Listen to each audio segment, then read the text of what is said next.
So, and this is what it was all about 50 years ago when a young president went to Rice University. The Russians were pounding their chests. They put something up in the air called Sputnik. President Eisenhower had responded. We were going to do something called the National Defense Act. We were promoting math and science to catch up with the world. Sound familiar, Madam President? And then also, though, our president wanted to do more. And he went to Rice University.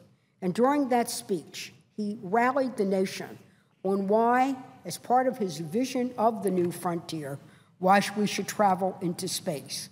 That historic day, he said, we choose to go to the moon. And we choose to go to the moon in this decade and to do other things, not because they are easy, but because they are hard. And because that goal will serve to organize and measure the best of our energies and our skills.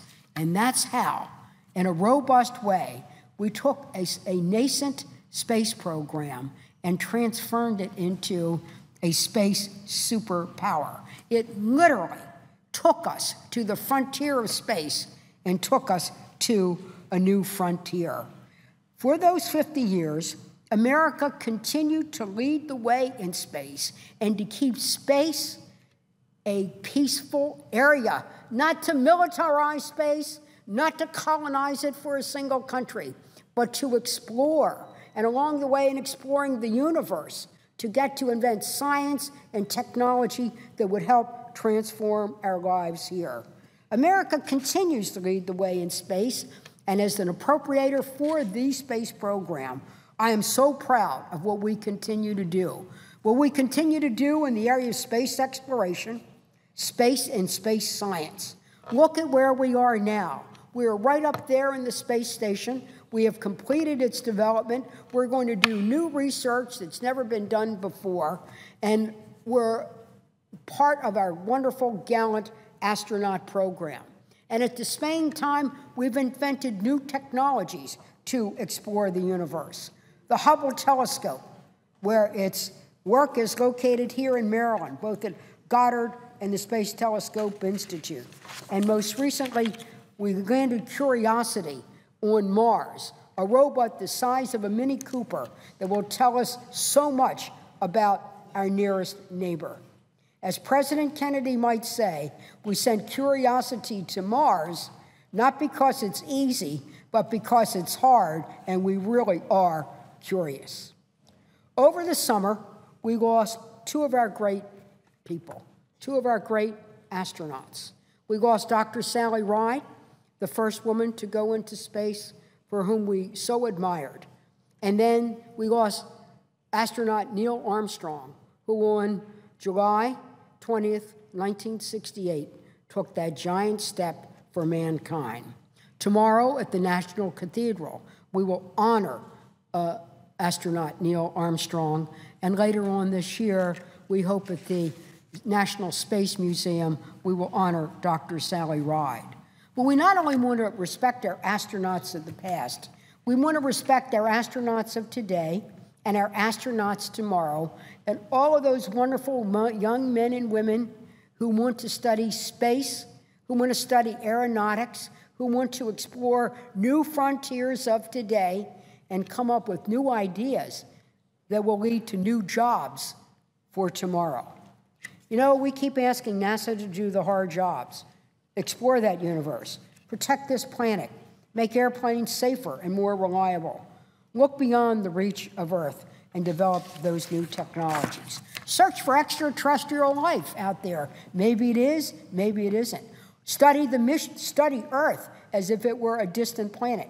Maybe there's intelligent life on Earth. Let's look for that, and let's look for it right here. We need to continue to broaden our reach, to go beyond low Earth orbit, and to also continue our research. This year, in a unique, bold partnership, a commercial space thing, a private company, SpaceX, sent cargo to dock with the International Space Station. No private company and few nations had accomplished that. By this time next year, SpaceX will be joined by another private company, Orbital Science, which will launch here from the East Coast, Spaceport Wallops. Though located in Virginia, it's a Maryland-Virginia cooperation. How exciting. Our future in space will be built on innovation and discovery, whether it's commercial rocketry, whether it's the James Webb Telescope that will take us well beyond the work of the Hubble, or new technologies, fixing satellites, or again, that mission to planet Earth. New technologies don't just happen. They come from American ingenuity, but they're built on investments.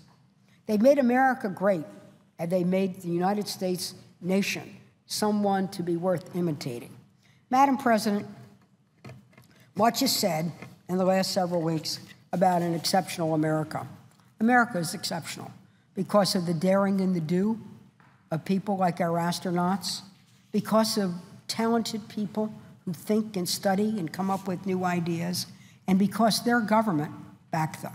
I just want to conclude by saying I'm proud of what President Kennedy announced, but right here in this body, two people teamed up to make one person in this body and the other the vice president. It was an odd couple. Their names were Vice President Lyndon Johnson, and they were Margaret Chase Smith. Margaret Chase Smith was once the longest-serving woman in Congress. I now hold that record. Margaret Chase Smith from Maine was a devotee of the space program. President Kennedy set the goal. He gave it to Lyndon, his vice president, to make the goal into a reality. He turned to Congress, and Margaret Chase Smith helped carry the weight of the Congress to put in the right policies and the right funding. Isn't that a wonderful story?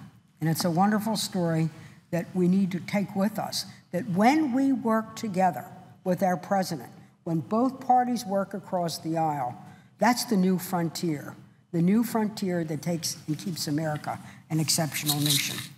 God bless our President Kennedy, all of the astronauts that risk their lives, and everyone who works to create these new frontiers.